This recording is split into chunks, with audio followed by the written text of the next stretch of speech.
Հայեր, միացրած պահեք ողջ մնալու ռեժիմը։ Մենք գիտենք, Փաշինյանն ինչու է ուզում փոխել կաթողիկոսին։ Ջոն Այբներ։ Հայաստանն այսօր կանգնած է ադրբեջանաթրքացման Էրդողանի նեոսմանյան աշխարհի կողմից կլանվելու վտանգի առաջ։ Սա է այսօր հայ ազգի ամենամեծ մարտահրավերը՝ պահպանել իր գոյությունն ու ինքնությունն իր իսկ սեփական հայրենիքում։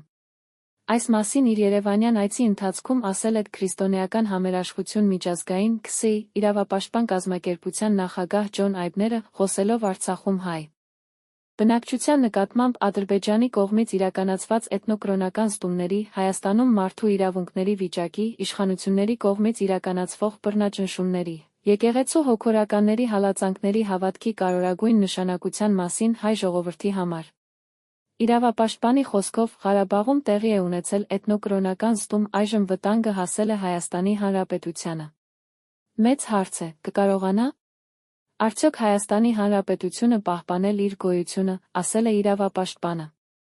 Միջազգային իրավապաշտպան կազմակերպության ղեկավարը շեշտել է, որ հայոց ցեղասպանության գործընթացը չի ավարտվել, շարունակվում է մինչ օրս։ Հայաստանի Հանրապետության անվտանգությունը, ներառյալ եկեղեցին, որպես ազգի պատնեշ, միտումնավոր քայքայվում է այն ուժերի կողմից, որոնք ցեղասպանության ժառանգորդներն են։ Եվ Ալիը պարզապես ցեղասպանության հանցագործության ժառանգորդ չէ։ Նա ցեղասպանության մասնագետ է, նա էթնոկրոնական զտումների գործնական կիրառող է։ Դա կատարվում է մեր աչքի առաջ, ընդգծել է Ջոն Այբները։ Ջոն Այբները կոչ է արել հույս չդնել միջազգային երաշխիքների վրա, ցույց տալ հավաքական կամք, կանխելու Հայաստանի ադրբեջանաթրքացումը։ Ես այն մարդը չեմ, որ կարող է գնահատել Հայաստանի ինքնապաշտպանության կարողությունները։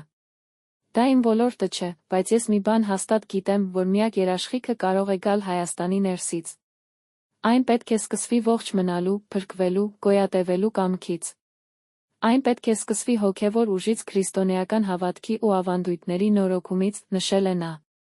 Հիշեցնելով, որ հայ ժողովուրդն ամենամռայլ ժամանակներում էլ ապրելու կամք է ցույց տվել, նա խրախուսում է հայ ազգին հավատարիմ մնալ իր պատմությանն, իր ավանդույթներին, իր քրիստոնեական հավատքին միացրած պահել ողջ մնալու ռեժիմը։ Դուք պետք է հավատաք ապագային, որը հիմնված է ձեր անցյալի վրա, դա ողջ մնալու կամքն է, ընդգծել է Ջոն Այբները։ Մեզ համար խիստ մտահոգիչ է այն, որ Հայաստանի վարչապետը պահանջում է հայ ազգի ամենահզոր հաստատության, եկեղեցու առաջնորդի հրաժարականը։ Եկեղեցին ավելի ուժեղ է, քան ցանկացած քաղաքական կուսակցություն։ Քրիստոնեական համերաշխություն միջազգային կազմակերպությունը կրոնական ազատության կազմակերպություն է, մենք համերաշխ ենք հայ ազգի հետ առաջին Ղարաբաղյան պատերազմի ժամանակներից ի վեր։ Եվ մենք խորապես մտահոգված ենք այս իրավիճակով, երբ ըստ վարչապետի Ղարաբաղի հարցը փակված է։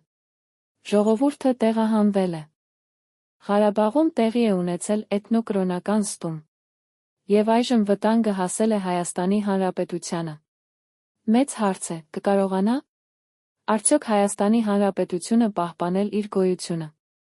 Եվ այս իրավիճակում տեսնում ենք այնպիսի ազգային ինստիտուտների խարխլման գործընթաց, ինչպիսին եկեղեցին է, որպեսզի այն ամբողջությամբ զրկվի իր ժողովրդի ազգային ու քրիստոնեական շահերը պաշտպանելու կարողությունից։